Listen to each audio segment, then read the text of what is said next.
Hello friends, welcome back to our gold channel. இன்றைக்கி தங்கம் மற்றும் வெள்ளி விலை நிலவரம் எப்படி இருப்பதற்கான வாய்ப்புகள் இருக்குது அப்படிங்கிறத பார்த்துடலாம். இன்றைக்கி ஜூலை 14 திங்கட்கிழமை. ஸோ இப்போ மார்க்கெட் ஓப்பன் ஆகி 1 மணி நேரம் தான் ஆகுது. இப்போதைய நிலவரம் எப்படி இருக்குது அப்படின்னு பார்த்தீங்கன்னா, தங்கம் மற்றும் வெள்ளி இரண்டிலேயுமே ஒரு சின்ன ஏற்றம் தான் இருக்குது. US டாலருக்கு நிகரான இந்திய ரூபாயினோட மதிப்பும் வீழ்ச்சி அடைஞ்சிருக்குது. ஸோ இந்த மாதிரியான காரணங்களால் இன்றைக்கி தங்கம் மற்றும் வெள்ளி விலையில் ஏற்றம் இருப்பதற்கான வாய்ப்புகள் தான் அதிகமாக இருக்குது. எவ்வளோ விலை அதிகரிக்கும் அப்படின்னு கேட்டிங்கன்னா, தங்கத்தில் ஒரு 20 ரூபாய் வரைக்கும் விலை அதிகரிப்பதற்கான வாய்ப்புகள் இருக்குது. வெள்ளி விலையினையும் அதே மாதிரி 1 ரூபாய் வரைக்கும் அதிகரிப்பதற்கான வாய்ப்புகள் இருக்குது.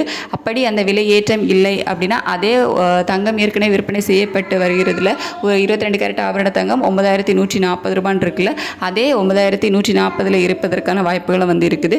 ஸோ வெள்ளியும் அதே மாதிரி அதே 125 ரூபாயில் இருக்கலாம். அப்படி இல்லை அப்படின்னா 1 ரூபாய் அதிகரிப்பதற்கான வாய்ப்புகளும் இருக்குது. இன்றைக்கி விலை குறைவதற்கான வாய்ப்புகள் ரொம்ப ரொம்ப குறைவு.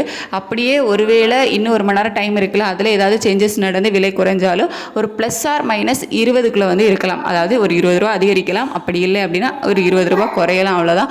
ரொம்ப பெரிய விலை இறக்கம் இல்லை விலை ஏற்றம் இன்றைக்கி இல்லை. ஒரு சின்ன விலையேற்றம் தங்கத்தில் இருக்கும். வெள்ளியில் அதே மாதிரி 1 ரூபாய் விலையேற்றம் இருப்பதற்கான வாய்ப்புகள் இருக்குது.